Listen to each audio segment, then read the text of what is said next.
Stres itu adalah tekanan. Tekanan yang dimanfaatkan dengan baik akan mengubah karbon-karbon menjadi intan.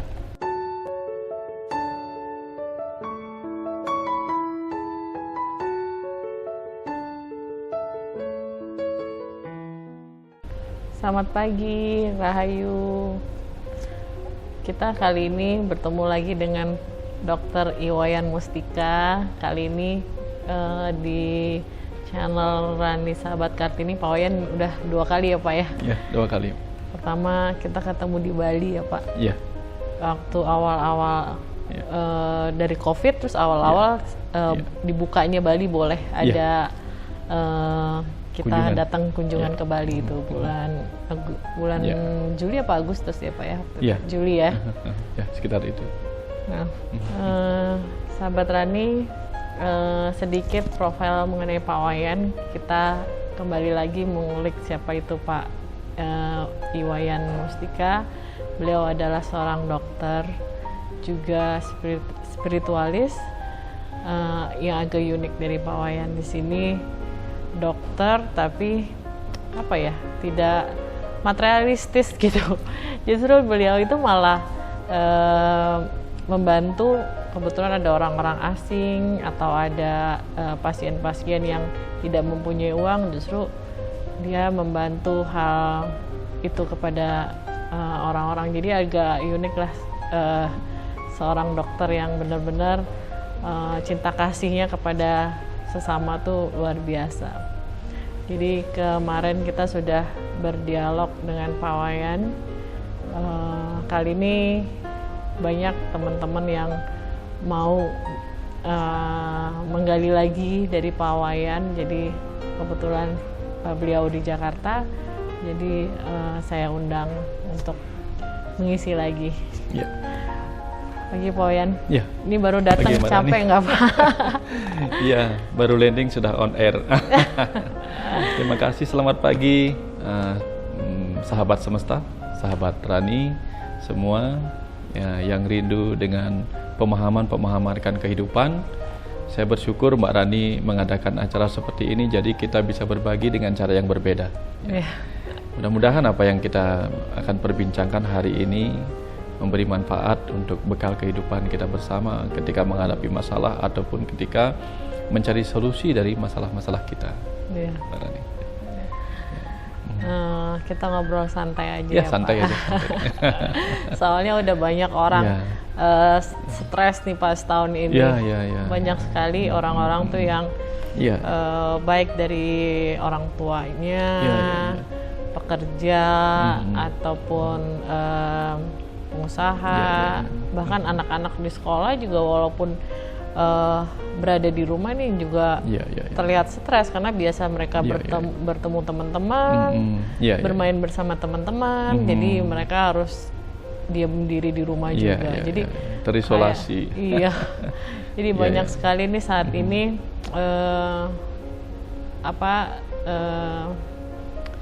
orang-orang tuh terkena stres gitu Pak. Jadi saya mau mengulik sedikit, mendapat supaya kita semua dapat pencerahan dari Pak Wayan, bagaimana kita bisa tetap survive dengan keadaan saat ini. Dengan kondisi saat ini kan banyak tekanan-tekanan ya Pak yang dihadapi oleh banyak orang. Kira-kira bagaimana ya Pak untuk menangani hal ini gitu? Pertama begini Mbak Rani, kehidupan ini kan memang dipenuhi oleh stres sebenarnya. Kenapa demikian? Kalau stres itu kan artinya tekanan. Stres itu artinya tekanan. Manakala tekanan tidak berhasil kita atasi, maka terjadilah gejala yang disebut gejala distress, ketidakmampuan untuk mengatasi stres. Sejak kapan stres itu ada? Bahkan ketika kita baru pertama kali keluar dari orang tua kita, dari ayah sebagai sel sperma itu sudah menghadapi stresor. Jadi dia diberikan kesempatan hidup 3 hari, kalau tidak dia akan mati. Dan begitu keluar dari sel sperma dari ayahnya, memasuki rahim ibunya, perjalanannya luar biasa, menimbulkan stresor juga. Cuman karena sel sperma tidak mempunyai otak dan perasaan, jadi dia nggak merasakan itu stres. Padahal itu stresor juga. Kapan dia harus melewati jaring-jaring yang menyeleksi dia di rahim ibu, kemudian melewati berbagai bakteri yang hanya mengizinkan yang terkuat yang berhasil. Lalu di sana dia ada dua pilihan, apakah harus ke kiri atau ke kanan dari rahim ibu untuk menemukan di mana ada sel telur. Lalu ketika mencoba merebut sel telur itu dan menembus yang disebut zona pellucida atau lapisan sel telur itu, ada stresor lagi. Dan begitu dia berhasil menembusnya, ada stresor lagi dalam proses pembelahan dan pertumbuhannya. Lalu begitu dia bisa tumbuh sebagai bayi, tentu banyak lagi stresornya. Ketika ibunya stres misalnya, jantung ibunya berdegup kencang dan dia juga mengalami berbagai bentuk stresor di dalam rahim ibu. Guncangan-guncangan yang tentunya berhasil dia atasi karena rahim ibu mengandung air ketuban yang membuat dia seperti terjagalah dengan nyaman dan aman di sana. Begitu keluar dari rahim ibu, begitu memasuki masa persalinan itu kan stres juga itu. Tertekan lagi oleh jalan lahir.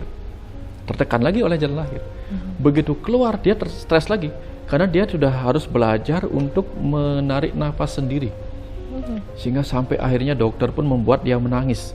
Dokter sengaja membuat dia menangis atau bidan membuat dia menangis agar dengan tangisan itu dia bisa menarik nafas melegakan. Karena dia harus belajar untuk mengatasi sendiri stresornya menghadapi kehidupan di luarnya. Nah, itu dia berhasil melewati. Nah, kalau dia gagal menghadapi proses itu dan dia tidak berhasil bernafas sendiri, bayi meninggal. Nah, jadi dengan cara demikian, menarik nafas adalah cara pertama bayi untuk mengatasi stresor kehidupan kita. Nah, bayangkan kemudian kita terus-menerus sepanjang waktu sampai saat ini. Ya, masa anak-anak kita stres bagaimana caranya berjalan, bagaimana stres menemukan puting susu ibu begitu bayi. Stres bagaimana caranya bernapas sekaligus bisa minum susu. Kalau lagi pilek bagaimana caranya. Terus kita mendapatkan stres. Nah, jadi stres itu sebenarnya adalah teman seperjalanan kita. Sengaja saya mengatakan teman sehingga apapun stres yang datang dalam kehidupan kita tidak kita tolak. Karena begitu kita tolak, maka penolakan kita terhadap stresor yang datang dalam kehidupan kita sendiri sudah menyebabkan penderitaan.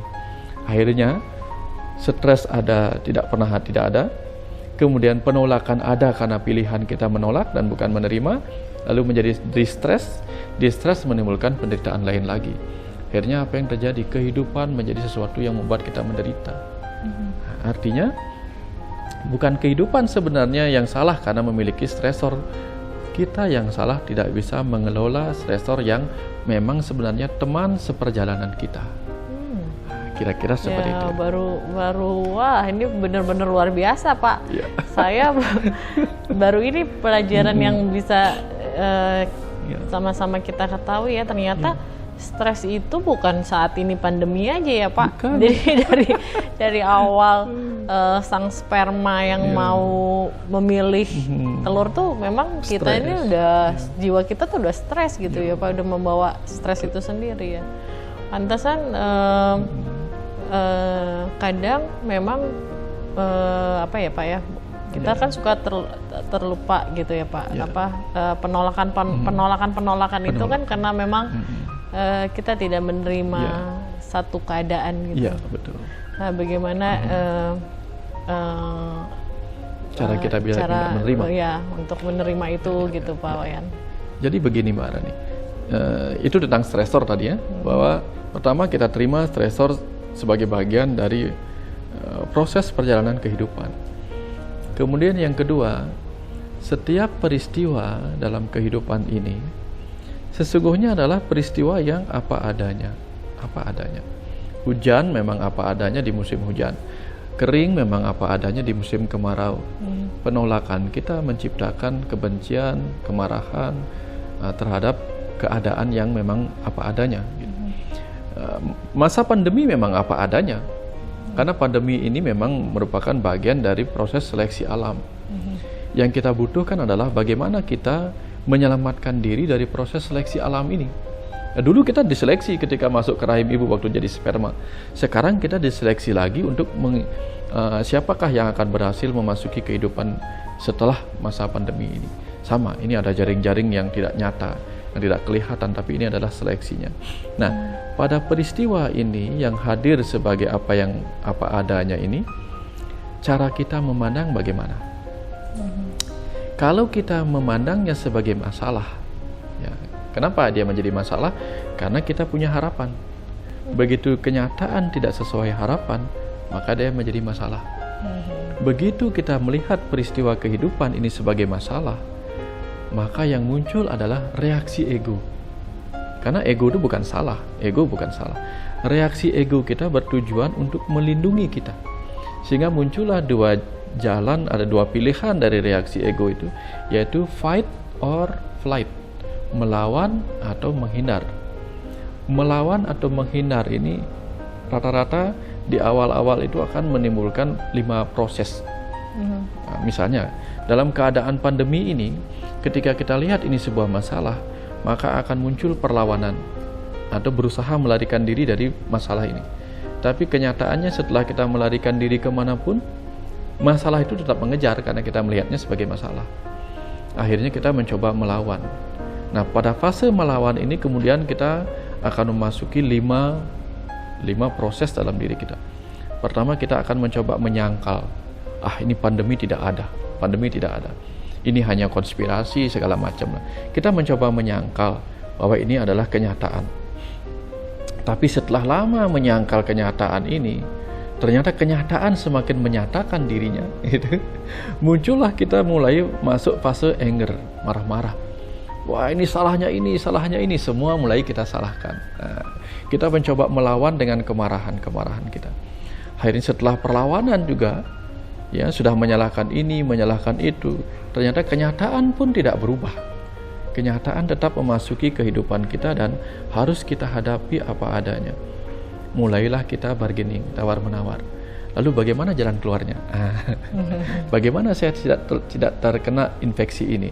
Bagaimana saya mengurangi infeksi ini? Baru mulai bargaining. Nah, di masa bargaining inilah semua negara kemudian berlomba-lomba menciptakan vaksin, mencegah penyebaran, bargaining supaya ini teratasi. Tetapi kalau misalnya dalam proses ini kita gampang menyerah, akhirnya kita mengalami fase yang keempat, yaitu fase distress, depresi lah kita. Depresi, lama-lama Tuhan yang disalahkan. Aduh ya Tuhan, ada apa nih dengan ini dan sebagainya lah. Nah, tetapi ketika akhirnya orang bisa melewati fase ini, fase depresi ini, dan melihat bahwa ini sebenarnya tidak harus kita lihat sebagai masalah saja, tetapi harus kita lihat dengan cara yang lain. Nah, kan kadang kita bisa melihat dengan ego, dengan pikiran, atau dengan jiwa. Begitu kita melihat dengan ego, maka kita harus melawan dengan flight or fight. Begitu kita melihat dengan pikiran, maka yang terlihat ada pelajaran apa di balik pandemi ini. Kalau kita melihat dengan jiwa, dengan batin kita yang lebih dalam, hati nurani kita, maka yang kita tanyakan adalah, ada pesan apa bagi jiwa saya dalam masa pandemi ini? Nah, kira-kira seperti itu.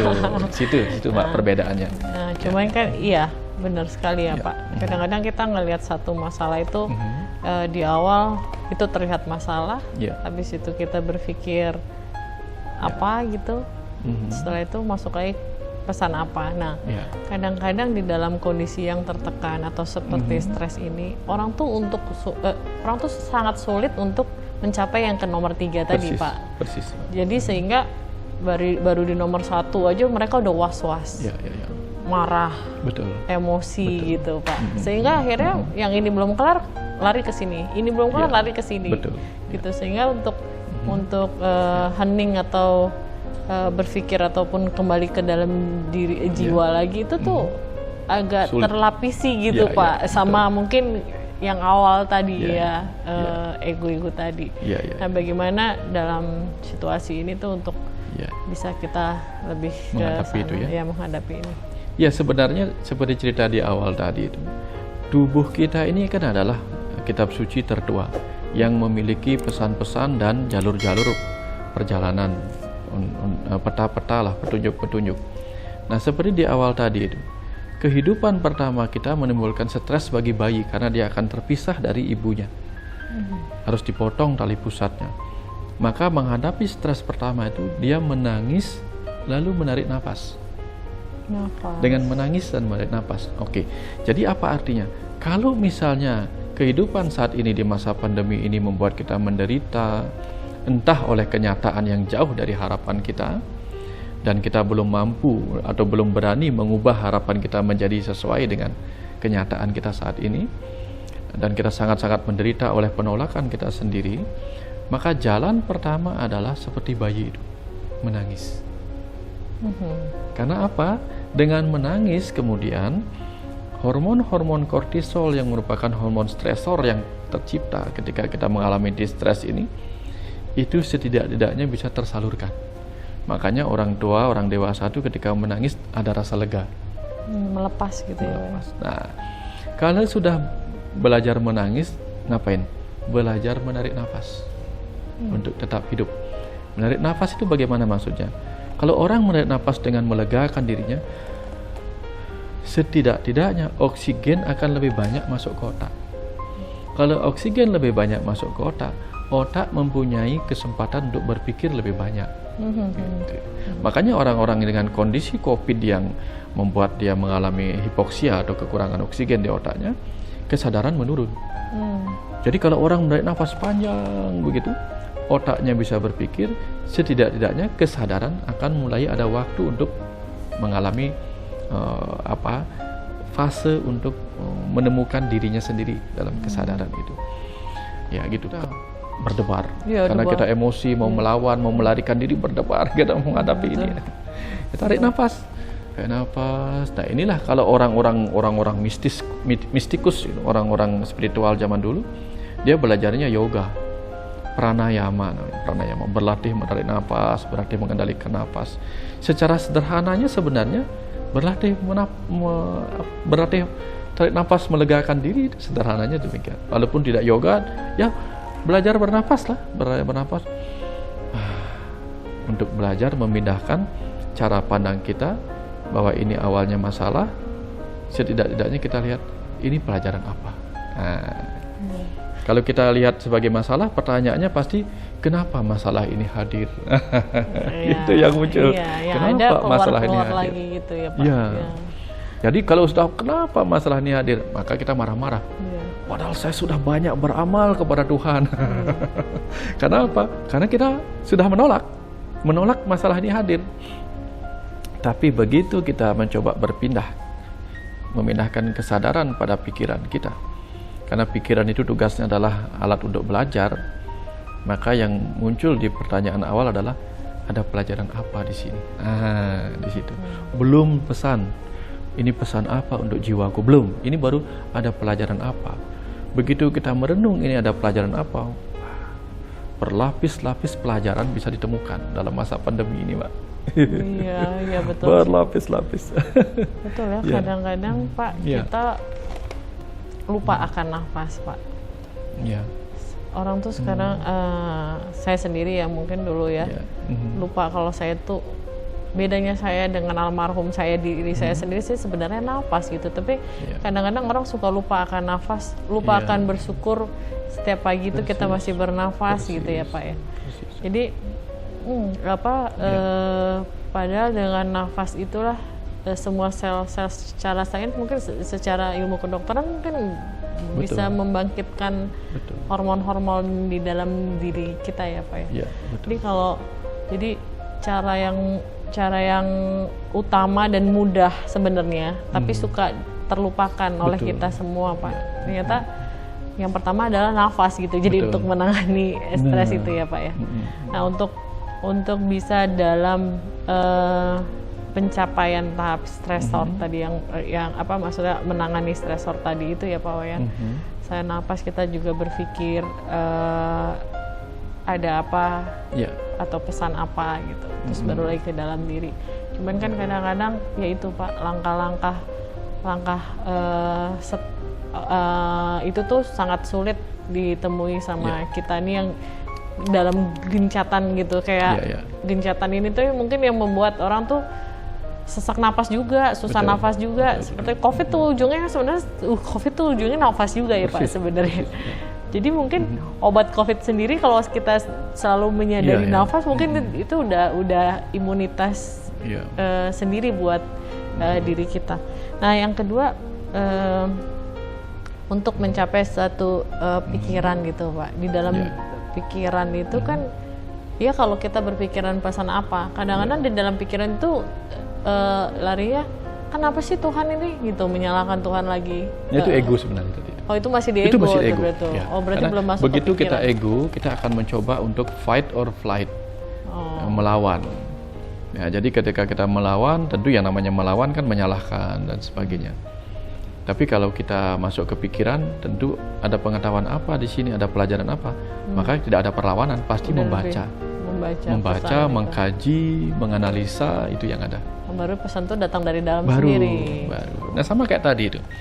Kita kan di ngomongin tentang COVID yang berefek kepada murid-murid sekolah yang tidak bisa lagi ketemu sekolah, ketemu teman-teman, gitu. bermain gitu. Di masa-masa mereka yang harusnya bermain dan bersosialisasi gitu. Nah, itu sebuah pesan banyak, pesan pelajaran begini. Ketika murid-murid tidak bisa belajar, dia stres. Dengan alaminya dia stres karena tidak bisa belajar. Jadi artinya dia senang dong belajar, senang dia belajar. Dia tidak suka tidur aja di rumah, dia nggak suka. Dia pingin belajar, dia pingin mendapatkan pelajaran, ketemu teman-teman, merasakan pergaulan dan sebagainya. Itulah alaminya manusia, alaminya murid-murid. Jadi kalau disuruh online terus-menerus dia capek, apalagi disuruh tidur terus-menerus. Nah, tapi ada momen di mana kalau anak-anak itu jamnya belajar, jam sekolah, tidak mau sekolah, dibangunkan sama ibunya. Kadang dibangunkan lewat membuka gorden sehingga ada cahaya masuk. Kadang bahkan sampai keras karena masih nggak mau bangun, padahal sudah jam sekolah, jam belajar, sampai dipukulin. Nah, artinya dipukulin, dibuat menderita. Hanya untuk bangun, berangkat ke sekolah, melepaskan mimpi-mimpinya itu, lalu belajar. Nah, karena alaminya manusia belajar seperti murid-murid. Nah, kita kesini ini kan adalah murid-murid kehidupan yang secara alami harusnya belajar, nggak suka tidak belajar. Tapi sayangnya kadang-kadang kita lebih banyak tidur dalam mimpi-mimpi, menghayal, pingin punya ini, pingin punya itu, tapi lupa mempelajari kehidupan ini sendiri. Sehingga dibangunkanlah kita oleh COVID ini. Pandemi COVID ini adalah cara alam membuat kita menderita dan terbangun. Sehingga akhirnya apa? Ketika kita terbangun oleh penderitaan ini, kita mulai ingin belajar. Ada apa ini? Nah, bahwa apa? Ternyata ngomongin napas tadi itu, Mbak, ternyata selama ini begitu banyak hal yang tidak kita syukuri, yaitu napas. Iya. Diberikanlah kita penyakit yang menakutkan kita, yaitu napas yang mungkin akan tersengal-sengal atau akan mematikan. Sehingga kita sadar bahwa selama ini hal terbaik yang kita miliki, yang mampu kita miliki, kekayaan terbesar kita adalah bisa bernapas itu. Nah, itu saja sudah luar biasa. Iya, tadi makanya saya bilang, orang kadang-kadang bangun tidur suka bersyukur akan nafas gitu. Betul. Yang dilihat hanyalah bangun tidur, wah COVID udah berapa nih? Wah udah apa nih? Wah saya harus pakai ini, pakai ini. Padahal dia lupa bahwa dia tuh masih bernafas dan masih nafasnya masih ada. Padahal kalau udah kena COVID sendiri bisa memberhentikan nafas itu. Nah, mungkin rasa syukur itu tuh yang kurang disadari gitu ya Pak ya. Sehingga mungkin kalau setiap bangun tidur kita bisa bersyukur aja, pasti otomatis stres itu kayaknya udah drop 50% kan. Persis. Ya cuman suka terlupakan gitu ya. Nah untuk sahabat-sahabat saya Pak, selain tadi nafas tadi, terus juga berpikir sampai kita ke dalam gitu ya. Kan untuk saat ini kan memang sangat sulit untuk mencapai seperti itu ketika memang amarah, emosi, ego itu tuh ada di depan. Untuk mencapai ke sana tuh kayaknya tabir-tabir lapisan itu tuh sangat kuat banget membentengi kita gitu loh Pak. Ya. Makanya ini dibutuhkan orang-orang yang latihan spiritual. Jadi sebenarnya sama. Apakah orang yang belajar spiritual tidak akan kena stres? Kena. Cuman dia tidak akan mudah masuk ke distress karena dia lebih mudah mengelolanya. Artinya seperti ini. Apakah orang yang mengalami yang jauh pelajaran spiritualnya tidak akan bersedih? Sama, bersedih juga, tapi dia akan lebih mudah mengalihkan proses kesedihannya itu menjadi pembelajaran diri.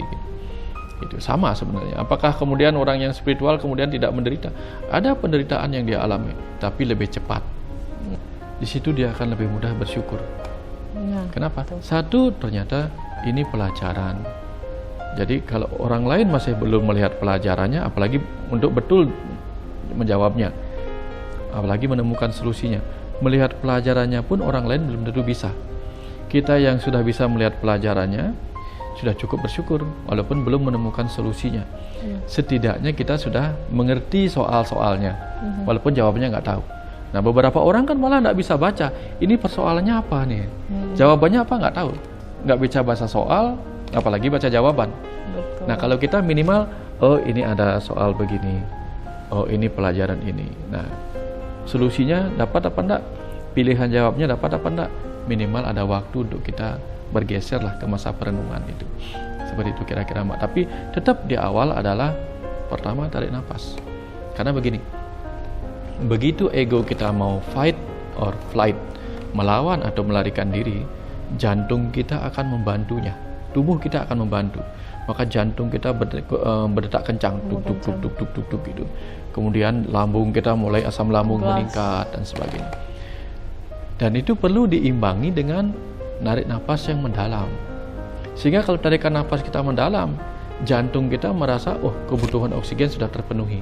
Jadi dia akan pelan-pelan melambat. Itu fungsi orang menarik nafas dalam-dalam ketika stres. Nah, jadi jantung ini sudah kebanyakan oksigen ini. Kalau saya terlalu cepat, dia pun pelan-pelan. Gitu. Nah, beberapa kali, 10 kali tarik nafas panjang, lalu menenangkan diri dengan beberapa teknik. Adalah teknik-teknik untuk menenangkan diri dengan cara ketukan dan sebagainya. Tapi tarikan nafas itu adalah cara alami kita. Baru setelah itu kita lihat. Walaupun belum bisa, paksa pikiran kita untuk bertanya, ada pelajaran apa di sini? Kalaupun kita belum bisa melihatnya, setidak-tidaknya dengan pertanyaan yang sama, ada keinginan kita untuk mencari orang yang mungkin tahu ada pelajaran apa di balik ini. Nah, sama dengan orang yang menyadari dirinya sakit, walaupun dia tidak bisa menyembuhkan dirinya, setidak-tidaknya dia tahu kapan harus ke dokter. Nah, seperti itulah. Berarti kita kembali lagi, kita perlu sesama lah Pak ya. Persis, kita perlu orang lain juga, persis, kita persis. perlu sesama kita Persis. juga ya Pak ya. Ya. Karena Nah, memang seperti itu. kita tuh nggak bisa berdiri sendiri lebih. Persis. Ya. Ternyata jawabannya itu nggak banyak dari Pak Wayan. Sadar nafas aja dulu yang utama. Sudah luar biasa. Jadi nafas ini adalah jalan untuk kita ke jalan yang berikutnya gitu. Iya. Jadi dari ego menuju ke pikiran, dari pikiran menuju ke dalam jiwa. Iya. Itu sendiri ya Pak ya. Betul. Nah cuman ya memang kita tuh suka lupa akan rasa syukur. Iya. Dan lucunya begini, Mbak. Dunia itu kebanyakan membiarkan dirinya terjebak pada masalah dan ego. Fight or flight. Nah, iya betul. Itu. Sehingga sedikit yang mencoba melihat pelajaran apa di balik ini. Jadi kalau dia melihat pelajaran apa di balik ini, maka para peneliti akan meneliti pelajaran apa di balik kuman virus ini. Kemudian orang ekonomi akan belajar melihat pelajaran apa di balik kondisi pandemi ini, efeknya pada ekonomi. Sehingga orang-orang akan terus belajar. Jadi ini adalah seleksi bagi semua orang.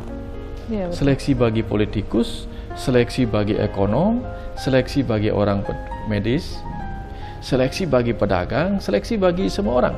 Untuk mampu tak dia setelah seleksi ini, mampu tak dia beradaptasi dengan keadaan, lalu dengan kecerdasan kita. Karena begini, stres itu adalah tekanan. Tekanan yang dimanfaatkan dengan baik akan mengubah karbon-karbon menjadi intan. Itu kan dulu ada banyak sekali pohon-pohon besar yang dibalikkan oleh asteroid yang menghantam bumi, sehingga hewan-hewan ada di bawah, pohon-pohon batang-batang ada di bawah, kemudian menjadi karbon, batu arang dan sebagainya. Dan kalau semakin dia ke bawah mendapat tekanan dan panas bumi yang luar biasa, dia menjadi intan. Oh, intan. Sebagian menjadi intan. Kalau hewan-hewannya menjadi minyak bumi. Jadi artinya apa? Karbon itu kalau mendapatkan tekanan dia menjadi intan. Manusia itu adalah makhluk yang lebih banyak karbonnya karena kita makan karbohidrat lebih banyak. Jadi kita ini banyak karbonnya. Tekanan-tekanan ini sebenarnya membuat kita bercahaya seperti intan kalau dimanfaatkan dengan baik. Kalau dimanfaatkan dengan baik. Jadi kalau ingin bercahaya seperti intan, maka manfaatkan tekanan-tekanan kehidupan ini untuk memancing, memotivasi, menstimulasi kecerdasan semesta dalam diri kita. Oh, luar biasa. Ternyata tekanan-tekanan itu bisa memancarkan sebuah intan pada diri kita. Betul. Ternyata bisa menggali lagi kecerdasan semesta dalam kecil di dalam diri kita. Betul. Oh, ternyata. Dan cahaya intan itu nur. Nah, Menjadilah hati nuraninya artinya bangkit. balik lagi. Kesadaran itu gimana Pak? Persis. Untuk mencapai sebuah kesadaran untuk tadi bagaimana sadarakan nafas itu, pelajaran-pelajaran. Nah itu gimana ya Pak untuk? Ya tentu pertama harus berani bangun. Orang sadar itu kan orang yang bangun. Jadi harus berani bangun. Berani bangun berarti berani meninggalkan mimpi-mimpi. Kan kadang-kadang kita tenggelam di kehidupan ini oleh mimpi-mimpi. Bahkan kita tenggelam oleh mimpi surga. Sampai lupa kehidupan. Lupa membangun surga di kehidupan karena kita memimpikan surga yang belum kita lihat. Itu contoh. Benar. Sehingga kita lupa. Padahal kalau kita sudah membangun surga di kehidupan ini, surga di sana itu akan terjadi seperti yang kita bangun di sini. Persis. Nggak usah repot-repot lah. Artinya saya pingin punya rumah bagus, nggak usah pingin lah. Bangun rumah bagus, nanti keinginanmu terwujud, ya nggak? Betul. Ya. Betul. Kita pingin surga, nggak usah pingin surga di sana. Ciptakan surga di sini, nanti surga di sana terwujud. Karena di sana refleksi dari ini. Betul. Gimana kita bicara surga kalau hari-hari kita emosi, amarah, nerakakan diri kita sendiri ya? Gimana kita mau bicarakan surga? Terus apalagi dengan saya paling benar, orang lain yang salah gitu. Nah itu sih Pak, memang saya pun banyak hikmah dan bersyukur banget di pandemi ini. Banyak yang membuat pikiran yang awalnya mungkin ya Pak, ya betul Pak Wayan bilang. Gimana nih nggak bisa kerja, gimana nih anak-anak kok saya bayar sekolah tapi saya yang disuruh didik anak-anak di rumah gitu. Contoh ya Mbak ya, contoh ya. Saya sudah dari bulan Maret tidak bekerja, jadi otomatis tidak ada penghasilan dari tempat bekerja. Anak-anak tidak sekolah, tapi apakah saya kehilangan rasa syukur? Enggak. Ternyata gara-gara ini kemudian banyak pelajaran yang saya bisa. Saya bisa Zoom. Iya dulu kan Pak Wayan agak sama saya gaptek ya Pak. Kemudian saya bisa berbagi tanpa perlu mengadakannya di rumah. Betul. Bisa lewat Zoom, bisa ketemu banyak orang, membagikan apa yang harus saya bagikan kepada lebih banyak orang dimanapun. Itu yang kedua. Jadi tugas saya dipermudah gara-gara masalah ini, kalau disebut masalah. Kemudian yang ketiga, akhirnya saya bisa mengerti ternyata pelajaran-pelajaran anak SD kayak gini ya. Berat sekali untuk dia. Tantangan bagi saya bagaimana membagikan pengetahuan kepada anak saya yang belum tahu apa-apa. Jadi saya bahagia karena apa? Akhirnya orang-orang tua tahu bagaimana sulitnya menjadi guru di sekolah, sehingga dia paham ternyata tidak mudah menjadi guru ketika kita dipaksa menjadi guru oleh keadaan ini. Jadi COVID ini sebenarnya sebuah cara alam untuk memberi kita peringatan yang luar biasa. Karena ternyata hidup kita begitu rapuhnya. Sehebat apapun kita, sekaya apapun kita, hanya virus kecil bernama corona gitu. Kita menjadi begitu rapuhnya. Gitu.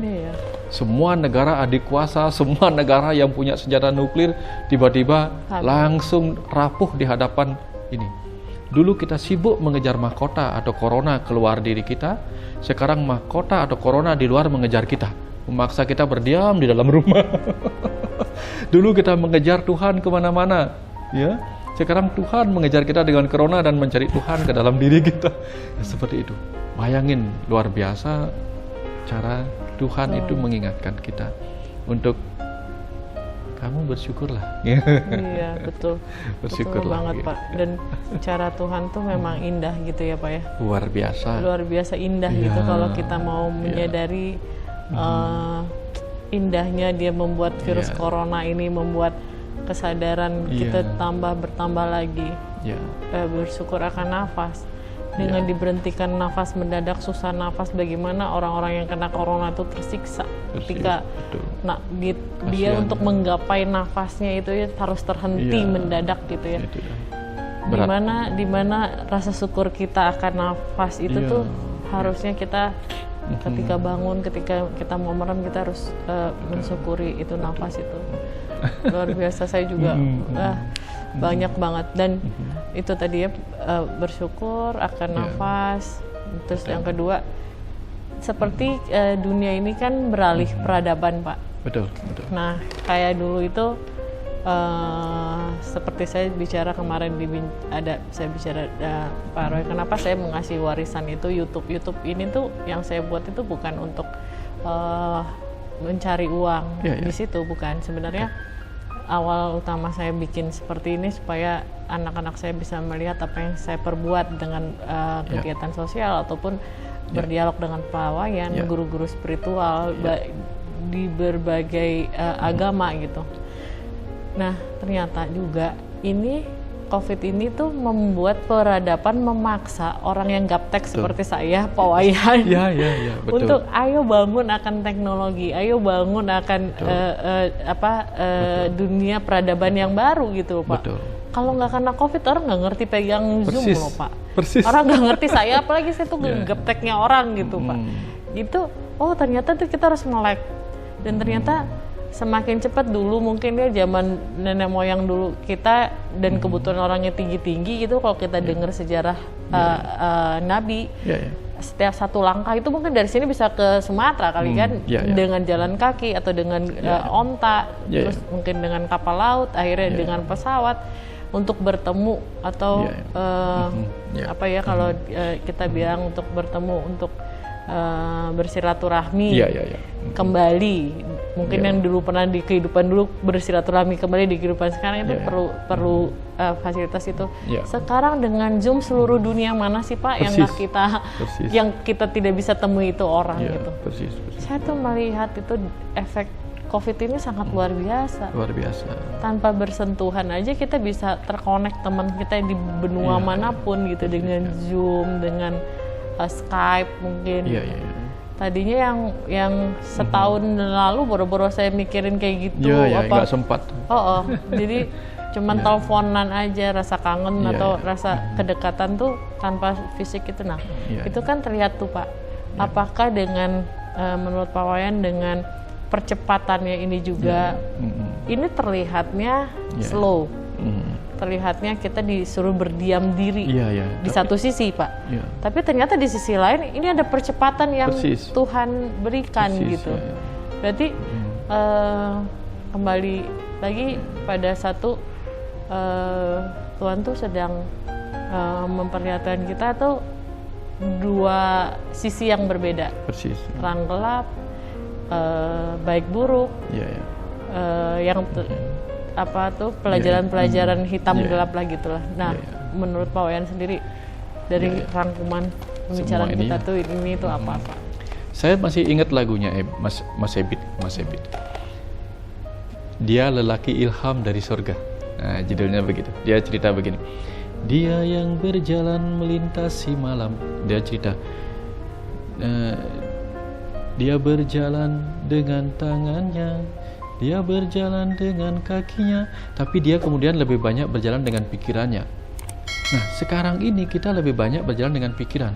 Sehingga akhirnya dengan Zoom ini, dengan teknologi ini, kita bisa menjangkau tempat, ruang, dan waktu yang begitu cepatnya. Ketika kita berjalan dengan pikiran ini.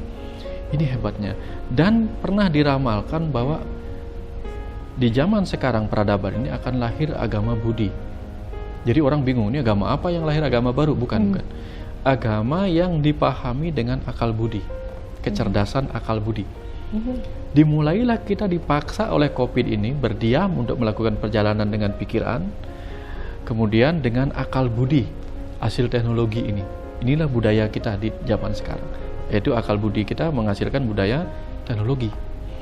Nah, kemudian ada lagi begini.